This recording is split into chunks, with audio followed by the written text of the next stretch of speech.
morning. I am Rana Thurston. I am going to be your service coordinator for today.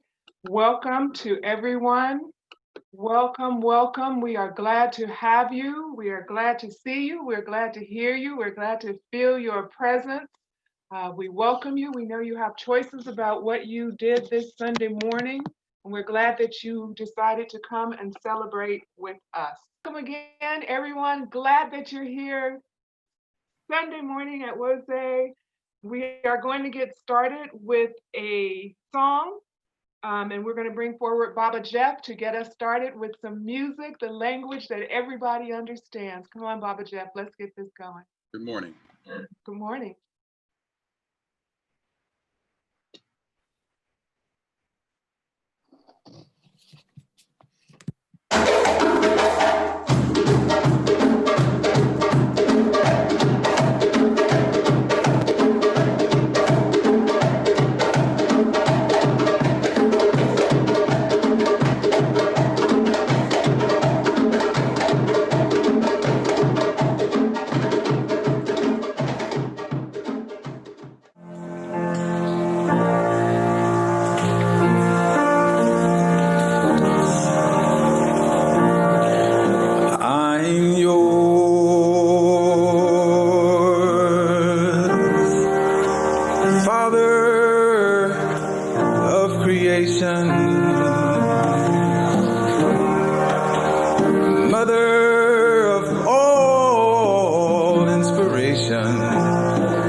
Once a prison,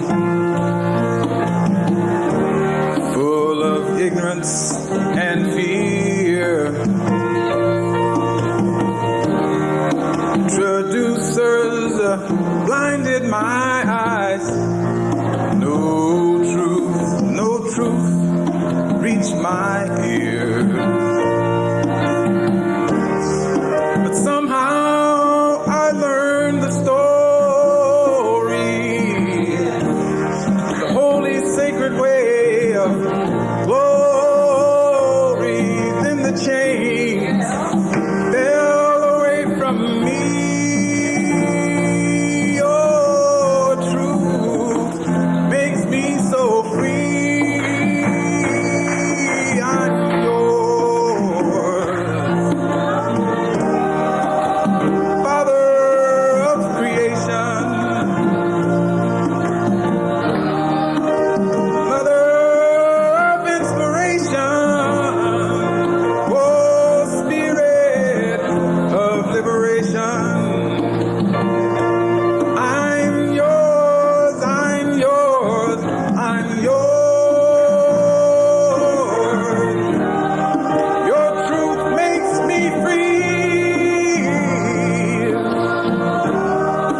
prison full of ignorance and fear.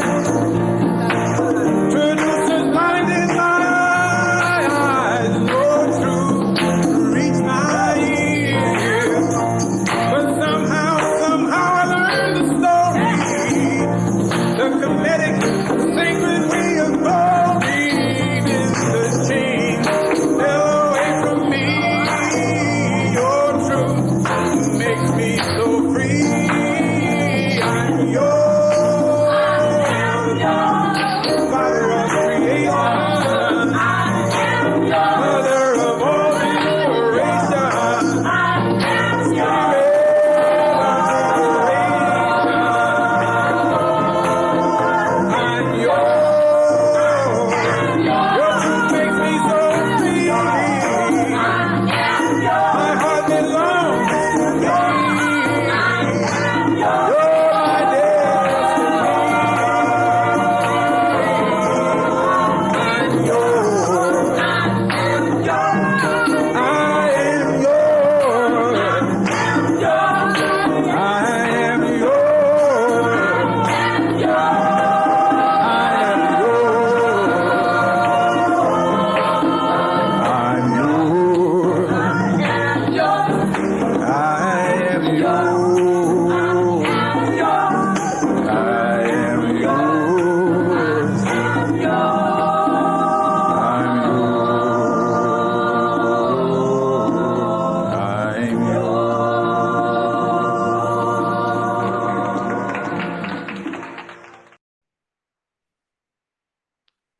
Thank you so much. That was Minister Makalisi leading us in that song. For those who might not know,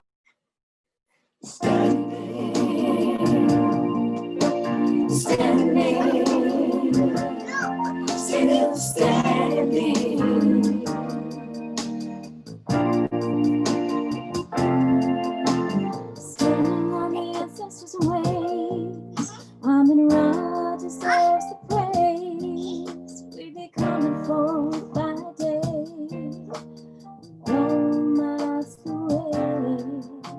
Standing on the ancestors' ways, I'm in rock deserves the praise. We be coming forth by day, no miles away.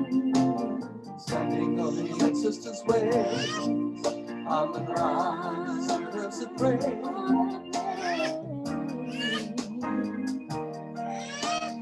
No miles away.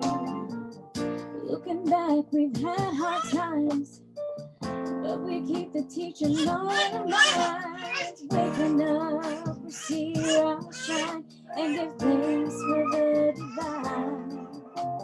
Standing on the ancestors' ways, I'm in rock deserves the praise. We be coming forth by day, no miles away. Standing on the ancestors' ways, I'm in rock deserves the praise. We be coming forth by day, no miles away.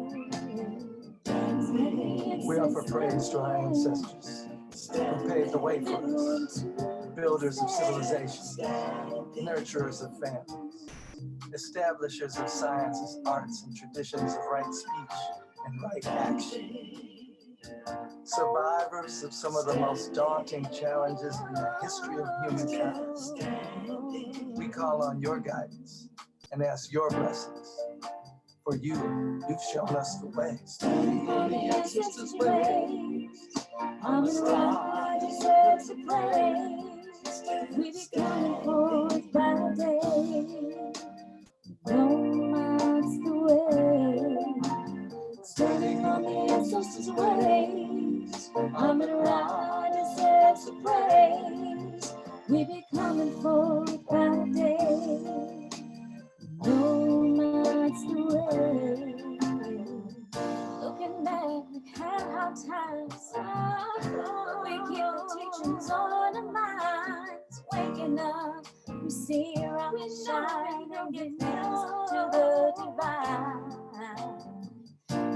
all the incense in the air. Never been one to despair. No, the cosmic law is fair. Change is in the air. Standing on the ancestors' way. We know, we know, we know. All the praise.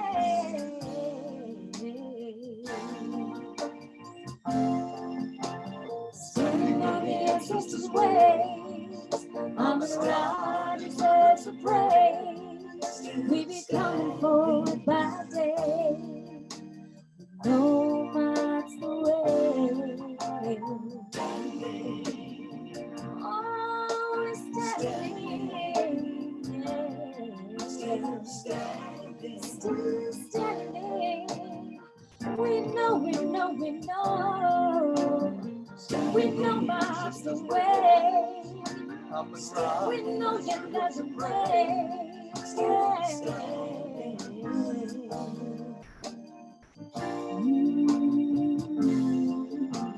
Standing on the ancestors' way. Oh, I'm we're a star, standing. servants of praise. All the praise. Yeah, yeah.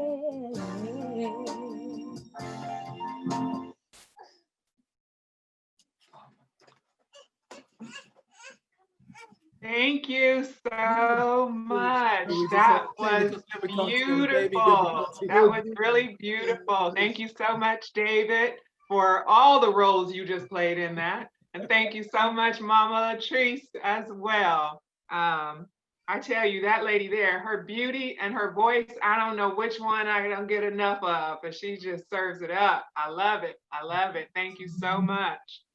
Next, we're going to have a historical tribute done by Mama Latrice, and then that's going to actually be followed by another song from the Sounds of Mod. So this is just going to be your time, and we're going to enjoy it. So next up, there'll be the historical tribute. You guys are getting that ready. All right, y'all. I'm trying to transition. Baby is set. Toddler is not having it, but give me just a few seconds to put it on presentation mode. Can I just get a thumbs up that folks can see the screen? That's helpful. Okay. All right. So for the historical tribute today, I would like to ask the beloved elders that are with us if I may begin. If I could get a yes or a thumbs up, that would be great. Ashe, go right ahead. Thank you. So before I jump into it, I know we've done libation, but it feels important to me to add a little bit more to that based on my presentation. So I want to just mention that we're gathered on the unceded lands of the Ohlone people, if you're in the Bay Area. And I ask you to join me in acknowledging the Ohlone community, their elders, both past and present, as well as future generations. We acknowledge that America is founded on exclusions and erasures of many indigenous peoples, including those on whose land many of us are sitting on now. I also want to acknowledge the collective of all of our ancestors in this space. They are in our DNA in the form of resiliency, perseverance, motherwit, endurance.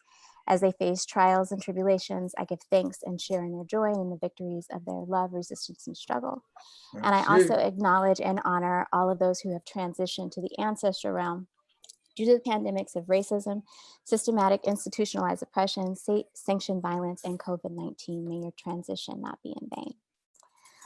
As I mentioned, wanted to do a additional ancestor shout out. I know we called them into this space, but my presentation, my historical tribute today is really all about all of the ancestors that have come before us.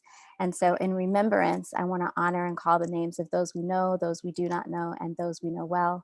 Again, the historical tribute is dedicated to all African Americans, and Black folks who died under the acts of white violence and state-sponsored and sanctioned violence. Black Lives Matter, they always have, we know that. What I was thinking about when Babatai asked me to do the historical tribute is just thinking about the current times and how the ancestors have given us the blueprint to be able to persevere and maintain. And so thinking about the atrocities and injustice that our ancestors faced once they first came to the shore, there's always been this question, this statement regarding our humanity. So there's a quote by Sojourner Truth, "Ain't I a Woman?" And the "I Am a Man" protest. These are the things that we've been saying to each other to recognize our humanity, but also demanding that we be seen and that we be valued and that we be heard. So thinking about racial violence in the United States, pretty much since we stepped feet on the shore, 1619 up until today, this is two photos from the Tulsa riots. It looks like the first one is like earlier in the riot, and then the last, the destruction left in the aftermath. One of the things that I thought about in thinking about how things are all interconnected was the Great Migration of the 1915 through 1970s and beyond. And I would say that really the way that I think of the Great Migration, though we did move from the South to the North, is anytime we were trying to obtain our freedom, right, and moving our bodies toward freedom, that was migration itself as well. And those patterns also still exist or existed. So you can think about it in the terms of anytime we moved our body to get to our freedom, we were migrating, right? For a better life, for better opportunities for ourselves and for our peoples collectively as well as individually. There's a quote that I came across in reading Warmth of Other Suns by Isabel Wilkerson, which is one of the things that also informed my presentation. It's in our homes, in our churches, wherever two or three are gathered, there is a discussion of what is best to do. Must we remain in the South or go elsewhere? Where can we go to feel that security which other people feel? Is it best to go in great numbers or only in several families? Those and many other things are discussed over and over. I feel like this is a question that we've been asking ourselves since we got here, right? It blew me away to see that this came from a colored woman in Alabama in 1902. Certainly not the first woman to have said that of color, of African descent, and certainly not the last. Another thing that really tied it all together, and I felt like it was led by spirit, is that my maternal grandparents are both from a very small town in Gordo, Alabama. And I can only imagine some of the atrocities that they face. It's not something that they have talked about often. I was fortunate enough to interview my grandmother. She has Alzheimer's now, and this was probably about 25 years ago. Got it on VHS, that's how long ago it was. But she told me about how brave her and my grandfather had to be to start their life out here. Luckily, my grandfather was in the military, and so they had money, you know, and certain station in life to be able to move, but everything was brand new. My grandmother talks about how when she came out here, they were the first of their family to come this way, and they planted the seeds. They were the pioneers that eventually brought the rest of their family out by telling them there's opportunities here. And so thinking about that, want to just look at some of the waves of migration. So this is one of the earlier ones. I'll make it full screen so you can see a little bit better. But you can see this is the backbone of a lot of our stories of how our families got to the North, right? How they got out of the South, if they chose to come in any of the migrations that happen. This is just one of the migrations. These are my grandparents. So you can see the picture on my left. Well, the picture without the babies, let me say it that way. My grandmother and grandfather on my mom's side came from Gordo, Alabama. And then on the other side, my father, that's him in the picture there with the baby bottle, his parents came from Texas, and they both migrated in the early 1950s. My grandmother and my grandfather on my maternal side, my grandfather is no longer with us, rest in peace. He came out here after having an altercation. And so he left before my grandmother and then eventually sent for my grandmother. He shared with me one time, and he talked about it only one time. It was like a stare off. He came into town after being away from his service duties, had a new car, and the folks in their small town, the white folks, did not appreciate that and took it upon themselves to let him know that he was uppity, for lack of a better word, right? And so he knew that he had to get my grandmother and they couldn't come back, basically. So he eventually sent for my grandmother. He left that night, right? Not sure what other terrors might await him. My paternal grandmother is also no longer living in this realm. Her spirit is with us always, and my grandfather on that side as well, though I didn't have the opportunity to know him. I was very close with both sets of my grandparents. My grandmother from Texas, Irma Jean, talked about her migration a lot because she did it into her second marriage with 5 kids. She put them on a train. She came out here, she put the kids on a train. She had her younger sister give them some fried chicken and some bread and some boiled eggs. And they made their way out here, first going to Oakland and then ending up in Southern California. My dad still talks about that train ride and how he had a little sign on his neck with the phone number to call if something were to happen to him, because he was the youngest of the group at that time. I think one of the things that's hard for me to imagine, though we are currently experiencing so much terrorism and know it to be true, is that we're not seeing it in the same ways that for me, that my grandparents saw it, but it's still terrorism nonetheless, and has had me thinking, and David and I as well, about where can we go? Where can we migrate to be safe? Where can we have better opportunities? So I won't read out all of these rebellions and riots and uprisings, but I do want to just highlight them. There's one that I'll talk about in particular. I'm wrapping up soon, and then I'll play a little video and then a little song. But I just want to remember all of the ancestors that were involved in these acts of terrorism rather. And we may not know their names, we may not know their faces, and also calling into this space with honor and reverence the ancestors that survived this and are no longer with us. And so just thinking about the history of what has happened to us since we've been in America and still we rise. The uprising that I'll talk about is the Hunter Point, San Francisco uprising of 1966. In my research of thinking about the reasons why folks leave for better opportunities, for safety, and thinking about the way that we're all tied and interconnected.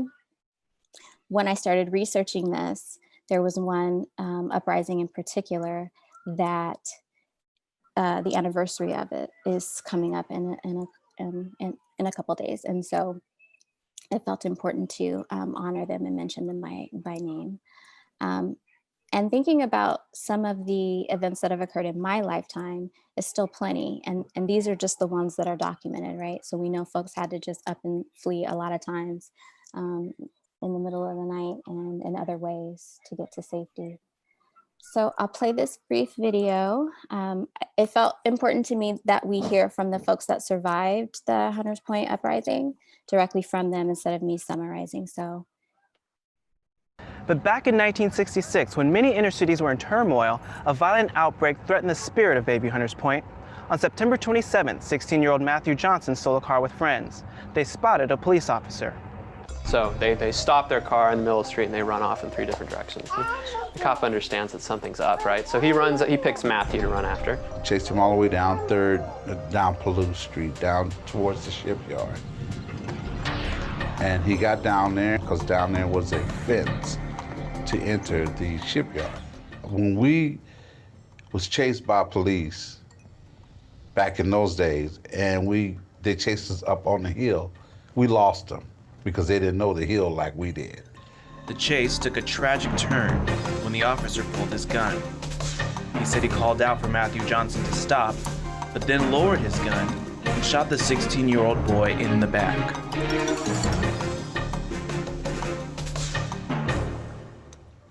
Well, we felt as though that was unjust. Shouldn't have killed him. That wasn't no grounds to kill him. Their life wasn't threatened. So we start rioting. tearing up the whole community. And I was 16 years old. I'll never forget that day. People demanded that the mayor come to the area. The mayor did not come, and then at that point, things started getting out of hand. It scared the hell out of them, and of course the mayor called the National Guard in here. The arrival of 1,200 armed National Guardsmen changed the tone. It was no longer a protest of police brutality, it was a race riot. National Guard came in and they camped out at Candlestick Park. And then all of a sudden one day we were down hanging out and they come marching down 3rd Street and to 3rd and Newcomb, and they started shooting at us.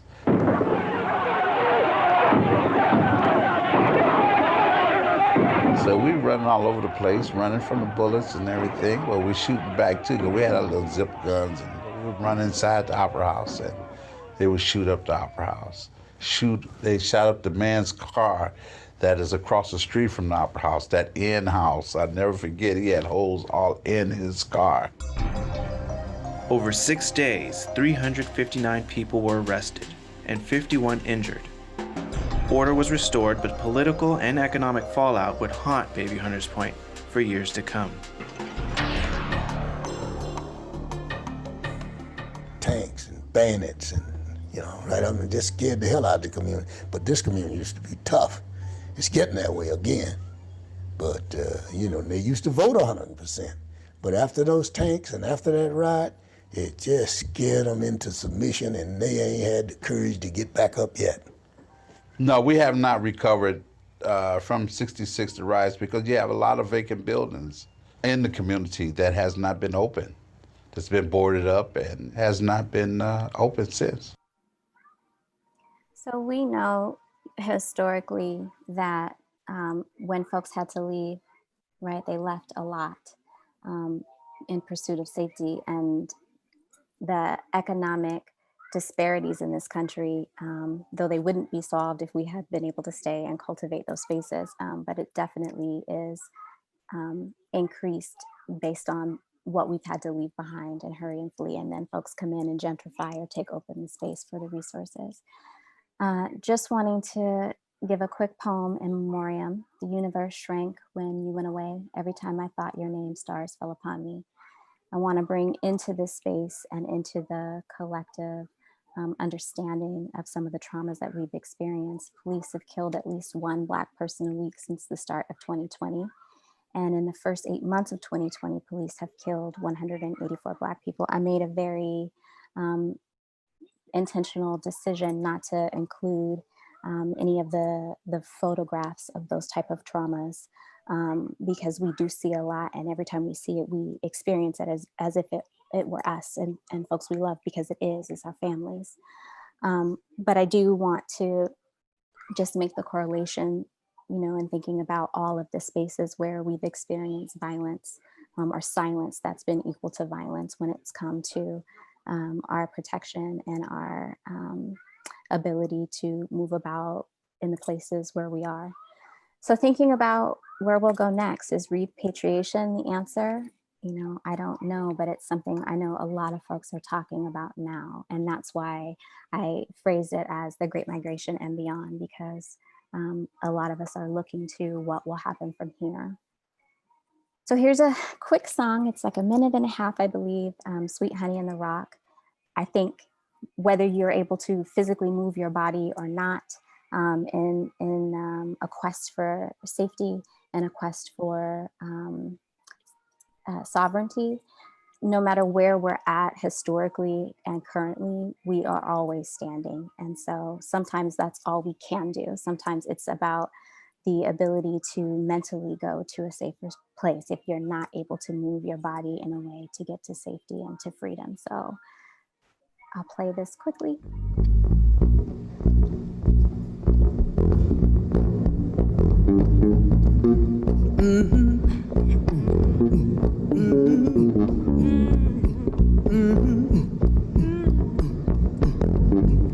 We shall not bow down to racism.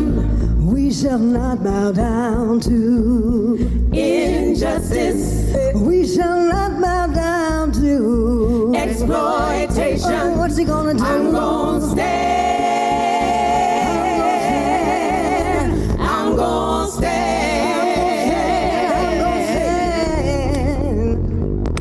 Just can't tolerate no racism. No, I just can't tolerate injustice. No, I just can't tolerate no exploitation. What's he gonna do? I'm gonna stand. I'm gonna stand. What's he gonna do? I'm gonna stand. I'm gonna stand. I'm gonna stand.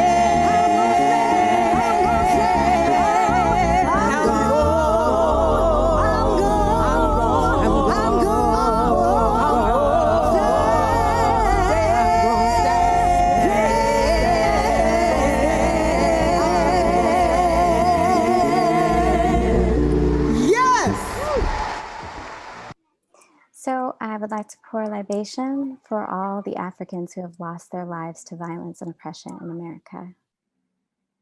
And with that, I end today's historical tribute. Ashe, that was, raise your hands. Thank you, everybody, because that was really wonderful. It was well thought out. It was moving. It gave us everything. Thank you so much for your effort and energy into that historical tribute. You know, as I always say, with the historical tribute, we can learn, we can unlearn, and we can relearn. And I think I might have done all three that time. So Ashe, that was really good. We are again up with the Sounds of Mott for a song. If you guys are ready, I know we're working you in this little section right here, but if you're ready to come forward, we're ready to hear it. Holla back if you hear me. David? Yeah, I hear you. Okay. I hear you, Mama. I thought we were coming out. I think that we're coming forward with Here Come the People, if I'm right. That's correct. I was busy telling my wife that was amazing. Yes. And yeah, I got caught up in that. I'm sorry. So my apologies. It's allowed, it's okay. I was enraptured in the story. All right, so here you go, family.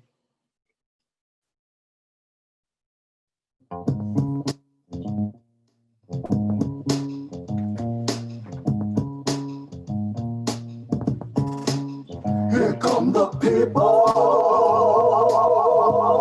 The tide is high. Here we come. Here come the people. The tide is high. We've been lied to and exploited. We've been so bent, double jointed. But we're over all the platitudes. We ain't giving your more latitude. You've been so cold like your latitude. So it's on now with an attitude. We've been pimped, we've been played.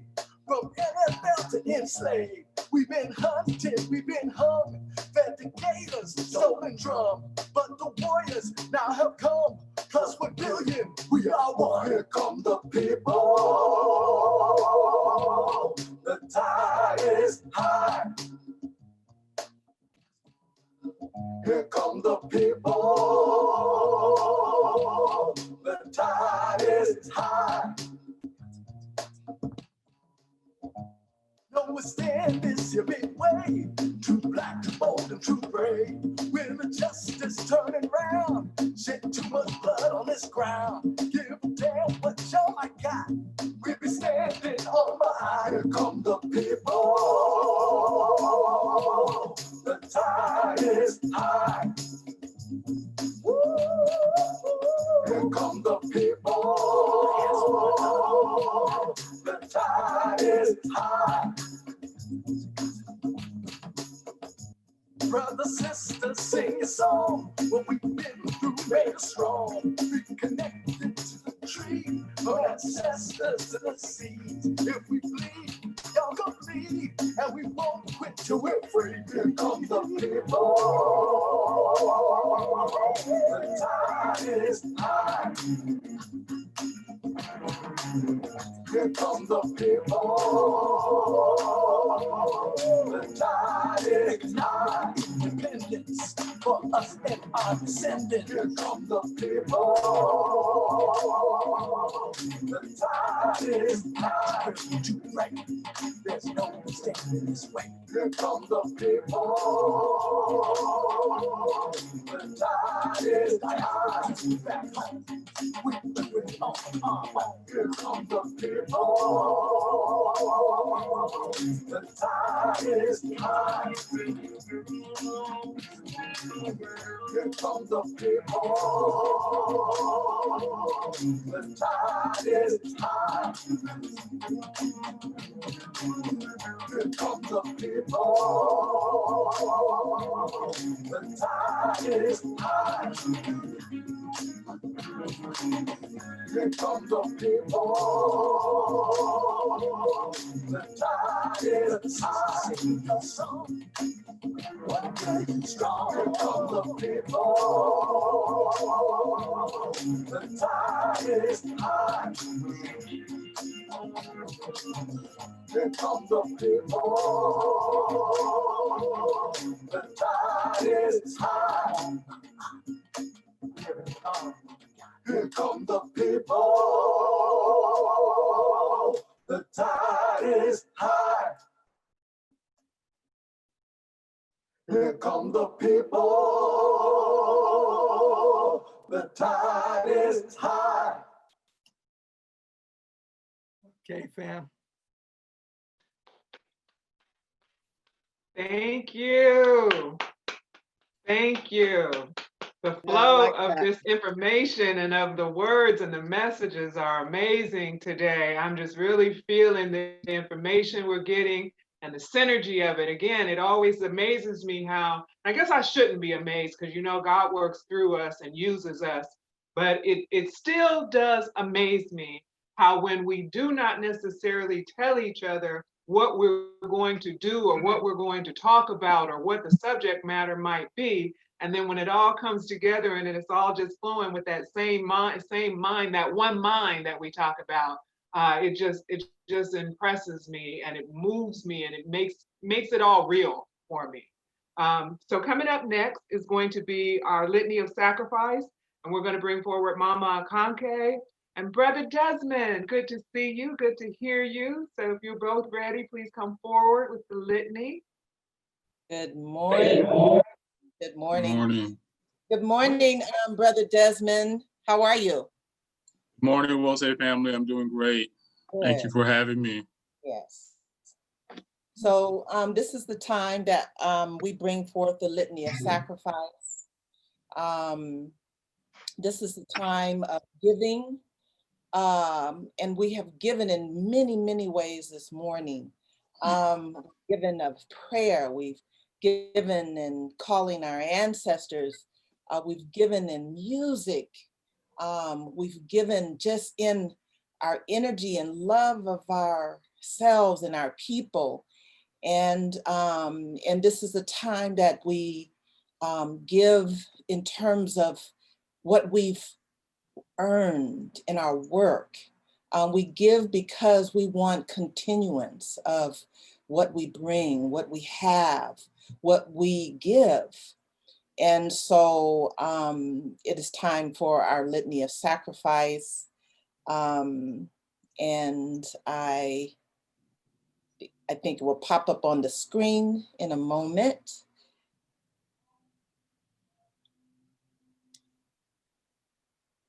And these are the addresses of Wosay Oakland and Wosay Sacramento that you can use in order to tithe and give whatever it is that you're able to give. Our giving is great because in our giving, we have sustained ourselves well.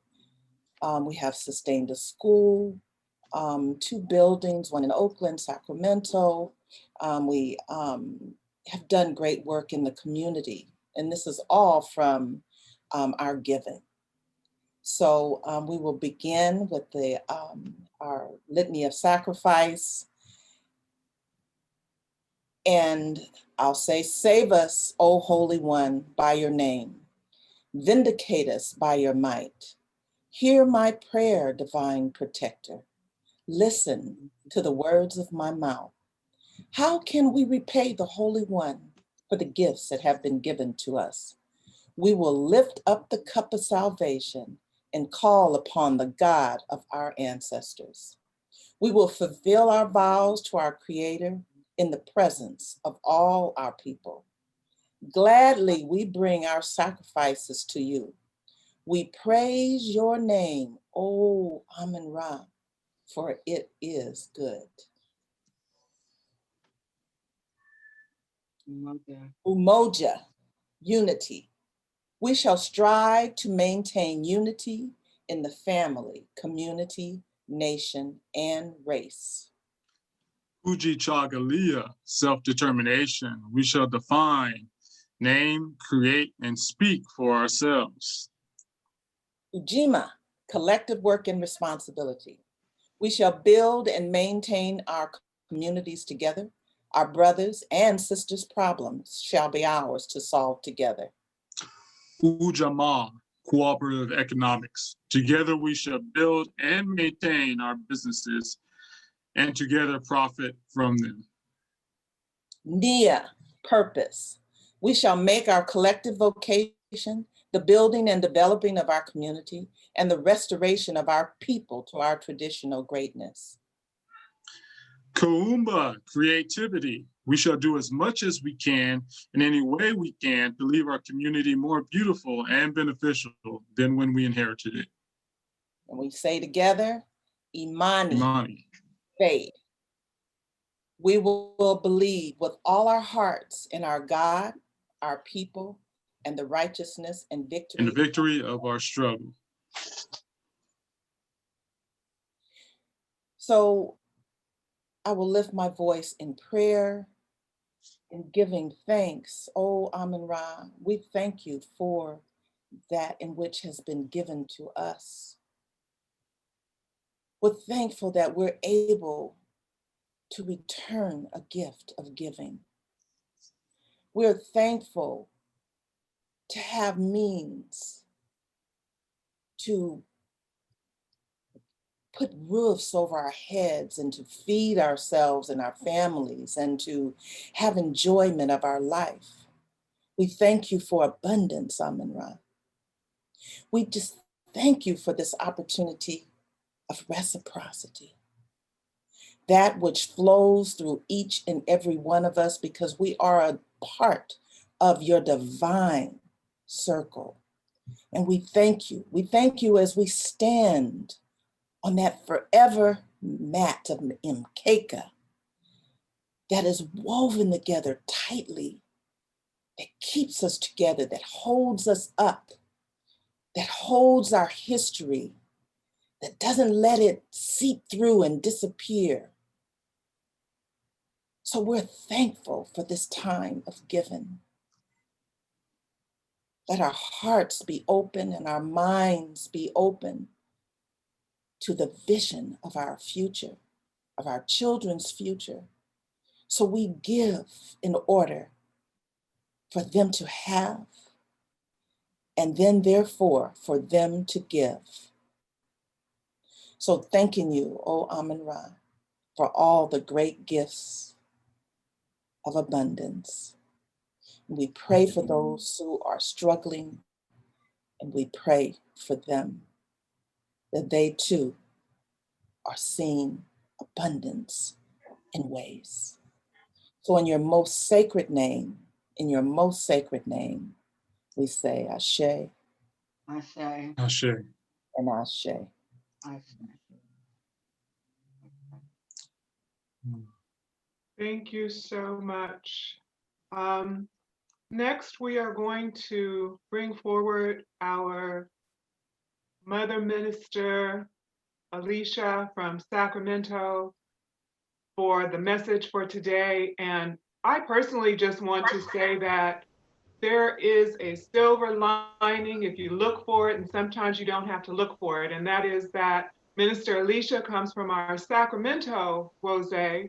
And although she has visited Oakland Wose before, it's been through this being on Zoom that we've had the opportunity to hear from her more often and hear her messages more often. And I, for one, am so grateful to have had the opportunity to learn about this lady and the things that she has to say and her perspective and her point of view on things. It has enriched my life. And I just wanted to say that, sometimes that silver lining is amazing, and where you find something great in the most unexpected way and in the most unexpected circumstance. So we're going to bring forward Minister Alicia, and that's going to be followed by the invitation. Minister Alicia, please come forward. Give thanks. Thank you, Sister Rana. Greetings, everyone. It's been a wonderful service thus far. I am enjoying myself. So I want to get right to it because I'm just so excited. I'm hoping, okay. So our freedom writing today is going to come from 2000 Seasons. And 2000 Seasons on page 92. And it reads, "Again, we took thought. We knew nothing of the numbers of these people, only of their hostility. Unless we had it inside us to start on a road of killing and being killed, whose end we could not judge, there were only two paths open to us. We can stay here where we had come, or we could cross the bog. Those for staying here fewer than those whose thoughts were for our going on. The latter pointed out that the range of mountains was no insuperable barrier, and that the predators we had fled were rapacious white beasts. Once they heard of the goodness of the land beyond the mountain range, they would be sure to descend on it with all of their greed. Better than to put between ourselves and the predators all the barriers possible. Better to move on. Better to cross the bog. Not only that, here in this new place, we were guests and in no position to put down roots going straight down like a people on a land of our own. Here we would have to enter someone else's house, follow someone else's path. These people, true, were friendly, but had they too not in a way lost purpose, lost their way? Insofar as we aspired after purpose, insofar as we wanted to remain a people of the way, and even if we lost the way, hoped to find it again, we should not become one with the purposeless. Ashe. So the title of our message today is Becoming One, Umoja, Yoga, and Samatawi. So Umoja is unity. Unity by definition is the state of being. Unity is the state of different areas or groups being joined together to form a single area or group. Unity is being in harmony or in one spirit. Many times we interchange unity and oneness. Oneness is identity or harmony with someone or something. Looking at these definitions, we see the word harmony mentioned a couple of times. So we're looking at harmony. Harmony is living in agreement or the quality of forming a pleasing or consistent whole. And as we know, harmony is one of the attributes or virtues of Ma'at. Harmony, as practiced as the virtue of Ma'at, is communal. It is sharing with the group. It is collective. It is identifying oneself and coming together with that group. And it is cooperative, working with the group. We are to practice this living with each other and with nature. In 1966, Maulana Karenga put together Kwanzaa. In this celebration, he gathered together principles that he saw as being common virtues among Africans of the diaspora. The first principle he put forward was umoja, unity, to strive for and maintain unity in our family, community, nation, and race. Unity itself does not come automatic, which is why we must strive to achieve it. And once we have it, we must work to continue its maintenance, as unity can also be lost. Unity is not automatic due to the nature of the fact that we are manifested here as separate beings. Our visual perception tells us that we're separate. Our spiritual growth and scientific knowledge leads us to override our physical eyes into the awareness of our independence. So in order to achieve unity in the family, community, nation, and race, we have to be aware of the web of interdependence between us all. And before there can be unity between man and have it be sustainable, individuals must be taught to bring about unity within themselves and unity within the environment. Stolen Legacy tells us that a life of virtue is a harmonious relationship where our lower nature becomes subordinate to our higher nature, and that is godlike and supremely good. It says that the harmony of the soul is attained by virtue and by cultivation of the intellect through the pursuit of scientific knowledge and strict bodily discipline. And that brings me to yoga. The word yoga means yoke or joining or union. Yoga can be defined as a means of uniting the individual spirit with the universal spirit of God. Union with the unchanging reality liberates the spirit from all sense of separation. It is only in our ignorance, our inability to discriminate between the real and the unreal, that prevents us from realizing our true nature. Stolen Legacy explains this also when it teaches us that the earliest theory of salvation has come from the Egyptian mysteries. And the main purpose of those mysteries was the salvation of the human soul. Commetans believe that the body to be a prison house with the soul chained by 10 fetters. This condition kept man separated from God and subject to reincarnation. To escape this, one must keep the 10 commandments taught by the mysteries. By doing that, one would gain conquest over these fetters and liberate it, so as to make our spiritual development possible. Man is expected to work out his own salvation without the mediator between himself and God. The function of each virtue was to remove one of those fetters. So again, our 10th virtue is to cultivate the ability to distinguish the real from the unreal.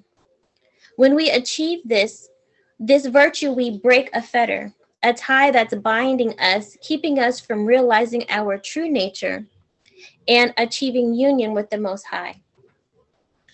When we think of yoga these days, we mostly think of the asanas and we think of India because that's what we're programmed to think. Those are the things that they tell us. We think of these practices and philosophies coming from the Vedas. However, here's the thing that's difficult about the history that we continue to read about and the stuff that is mainstream. Most teachings that we learn today go back just as far as to not connect anything that we know to African people. Once it hits a historic area where dark-skinned people come up, it seems like not all of a sudden the information is debatable. The information is hard to find, and the information is varied, and it varies greatly so as to confuse the people who might be studying it.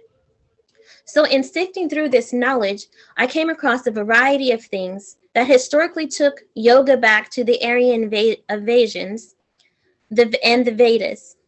I found history that took yoga back to the Dravidians, but they made a point to try to prove that although the Dravidians were dark-skinned people, they were not Africans, but they came from Australia with no DNA matches to African people. And only a few said that yoga came from the Dravidians, who were in fact African people, who existed in India thousands of years before the Aryan invasion. So also when we think about yoga, we must see that yoga is much more than these asanas that we see. There are 4 main yoga paths: karma yoga, which is the yoga of action; bhakti yoga, the yoga of devotion; and jnana yoga, which is the yoga of knowledge and wisdom; and raja yoga, which is the royal road, the yoga of physical and mental control. Within Raja Yoga, there are 8 limbs, of which the asanas are only 1. The 8 limbs are yanas, niyamas, the asanas, the pranayama, which we do with Minister Imhotep, pratyahara, dharana, dhyana, and samadhi, or the super consciousness.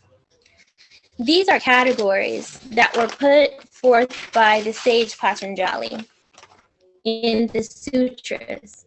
And then yoga philosophy, you could say some parts of it came from written down in the Vedas, in which there was no postures there. The only posture was a meditative posture. So if you can't tell, I'm tracing us back from ideas of unity, from Umoja to yoga to Samatawi. Okay, I know I see I'm breaking up a little. I will do my best to or Sema Paut. In Kemet papyruses inscribed in the walls and the ceilings of the temples. The practice of the postures were called Sema Puat, which is the union of the Netaru.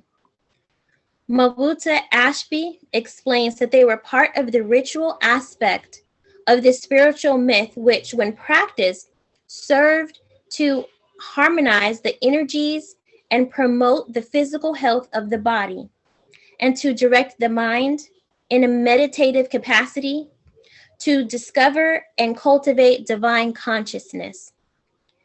These disciplines are a part of a larger process called Samatawi, which means the joining of the upper and lower Kemet. The union of the 2 lands also refers to a person's lower self to their higher self, or a person's individual consciousness to the universal consciousness of the Most High. And this is one of the things that we see, the difference of Kemetic yoga.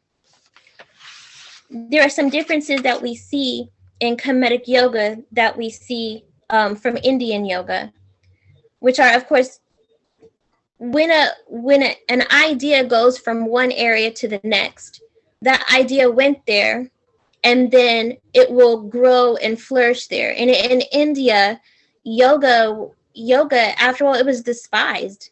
They didn't even want it there. So it left there, and then it returned to them. So while it was doing that, in Kemet, yoga was moving on and developing. And yoga comes from Kemet. The main poses imitate deities, and their positions and carvings are on the walls. When you're doing yoga, Kemetic yoga, it's slower. The focus is on relaxation, meditation, versus what we see now, which is athleticism. And then there's only one type of yoga versus different types of Indian yoga that we see see done in front of us all the time. And also, our yoga was based on the philosophy of Ma'at, which focuses on balance and harmony with the universe. This is a spiritual exercise. This union provides powerful healing, and the movement are the starting point for anyone seeking that Ankh Ujjaseneb, that life, vitality, prosperity, and health. So let's go back to our freedom writing with this information. We find on page 92 a group of people in contemplation. They had seen invaders come and basically lay waste to their home they face in the foothill mountains, where they finally found hospitable people and not putting down roots, and continued. They were warned about terrible things that they would encounter if they kept going, that they would find inhospitable people, that they would find a bog, a place where it was neither land nor water, a place that was too soft to support a human body. But they knew what desolation they had seen and knew that they needed to not get comfortable. Plus, they were guests, and if they stayed, they would be entering someone else's house and would have to follow someone else's path. They found these people to be friendly, but also a people who had lost purpose, lost their way. So it says, insofar as we aspired after purpose, insofar as we wanted to remain a people of the way, we should not become one with the purposeless. So today in 2020, we have to not set down roots in places where we have to follow someone else's path, or where we are lulled to sleep because the people we are around seem friendly enough. And yes, some of us are headed into unknown territory. You may get warnings about what's ahead, and those warnings may seem credible, and they may even be true. But your knowledge tells you that what is behind you is destruction. And where you are, you can't fully be who you are. Where you are, you are neither spiritually cold nor spiritually hot, but you're lukewarm. Where you might be calm for a while, but that calm comes at a price. Where you are is a place where you need not be, where you need to be, but not the place where you need to stay. Where you are renders you not fully living the way, and you just have to make a decision. With the purposeless, become one with the purposeless. Unifying in a place of purpose will not lose that fetter, because our ancestors told us that we must have devotion. We must have devotion to purpose. And that devotion must drive us to live Ma'at every single day, in every single way. Even if we have to climb over mountains and cross sunken places that threaten to swallow us up. Even if you must encounter hostile people, those who have poison arrows, and those who refuse you help. We take on these things to put as much of a barrier as we can between us and the destroyers. We take on these things to preserve our way. We take on these things so that we let go of ego, that we give up, we surrender to the power of the Most High.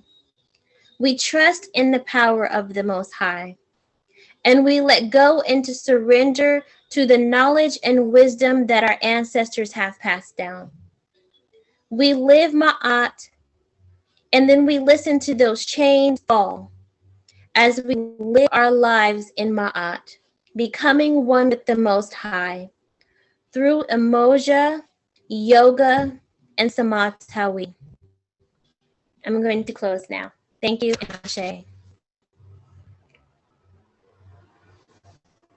Shay. Ashe, Ashe, Ashe.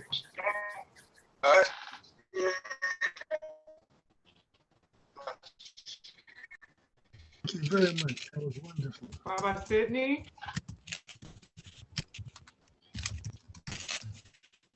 Here I am. We are here. We are here. We are here. I hope everybody is feeling, but it was powerful. Starting off with Makalisi, you know, from the very beginning, Makalisi, and then going into my brother Karabazi. The historical tribute was just mind blowing. David and Latrice coming through like they always do. Minister Alicia, and there was some technical problems, but I'm feeling you. And like Sister Rana has said, it's always so inspiring to hear her speak. I mean, she just always comes at it. You know, you have such a wonderful, wonderful way, just such a prayerful woman. The prayers coming from Mama Ngina and my dear sister Akanke. So like everybody, all I can say, like everybody, it's been a wonderful, wonderful service. So now's the time when we open up our doors.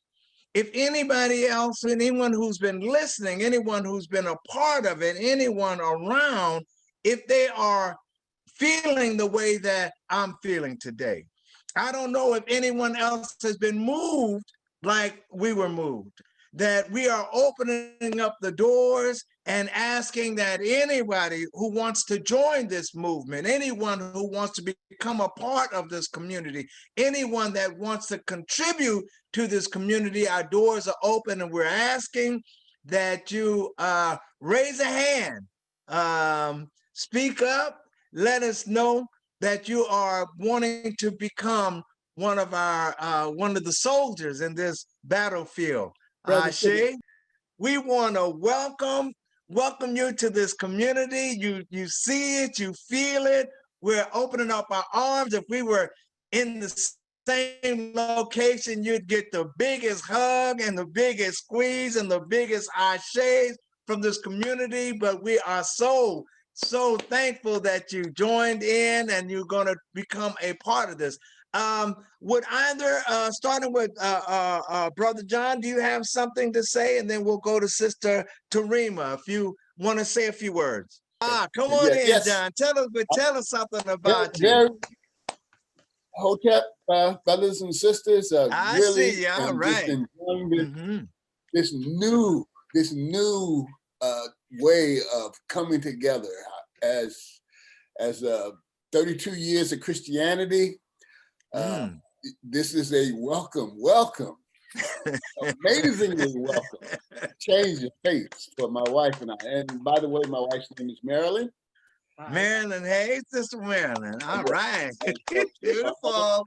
I'm not going to spend a lot of time because I could say a whole lot right now, because I'm just bursting with just this Africanness, this awareness, this consciousness. It's just, I'm loving this. And I look forward to the day when I can meet you guys all face to face. All right. I see. All right. We are looking forward. And Sister Mama Marilyn, welcome. I didn't call you out, but now I see you and I know who you are. So look forward to it. And then I think it's about that time if we could have Lift Every Voice. Before we do that, who's doing Lift Every Voice today? Before we do that, yes, sir. Let's Minister Imhotep told us he wasn't going to be here today. He and Sister Doris are celebrating their 34th wedding anniversary, their 34th year of marriage. Woo! So if you haven't sent them a message, text, or Facebook, or however, let them know that you're thinking about them and wishing them 34 more years of, and more than that, even, of love and happiness together. Ashe? Ashe. And then kind of a side note, I don't know how many people were able to come in on the the book launching Zoom party for Sister Nikichi yesterday. My wife had to come pull me out my room and said, "You better sit down and come listen to your sister." I did it too. Yes, she did. And they were laying it out. We had a wonderful, wonderful time. So hopefully that Sister Nikichi, when we do announcements, can say a little something about your book launch and where we can get copies of your books. Ashe? Okay, so who's doing can we have the Sounds of Mott are going to be doing the sounds Lyric of Voice my and Sing. oh my. We're doing that, but I think Mama Latrice wants to make a little announcement. Okay. Okay. Yes. To Mama Darnisha and didn't realize I could send it to David. So can you copy and paste that? So I just wanted, yes, the whole thing. We can't hear you. Yeah, well, we hear you, but it's not loud enough. Where am I sending this to, guys? To everyone. Hold on, y'all.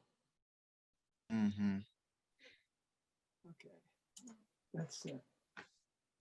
Okay, so hopefully you can hear me better. So, so I wanted to make sure folks had access to the presentation that I did. If you go into the chat, the link for the presentation is there for Google Docs. If you go to the different incidents that are listed, they're hyperlinked. And so it'll bring you to a website called blackpast.org, and you can learn more about the individual incidents. So I just wanted to let folks know that I dropped that in the chat so you can have access to that, and you can have access to it for however long you want to have it. Okay. All right. Thank you. Thank you.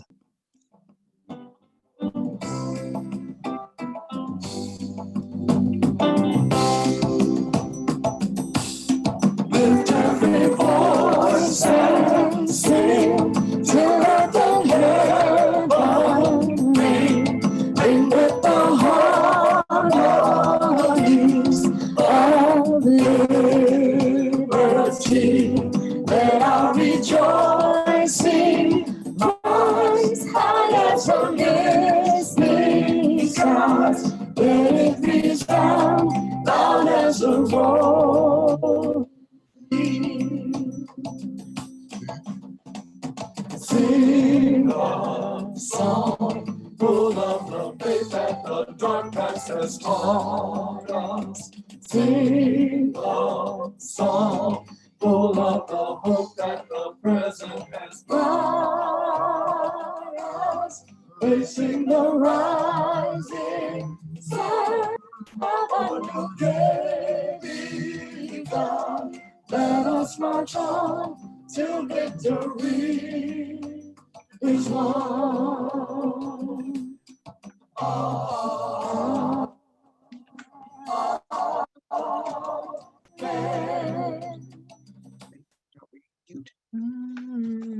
hope not.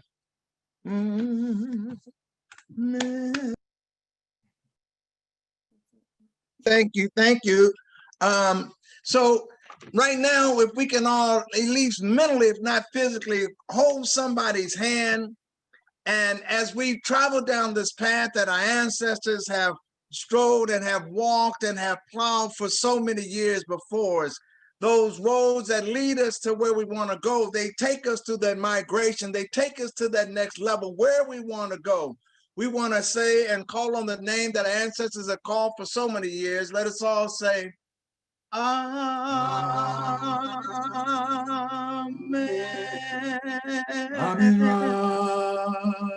You are the most beautiful people on the face of this earth. I say.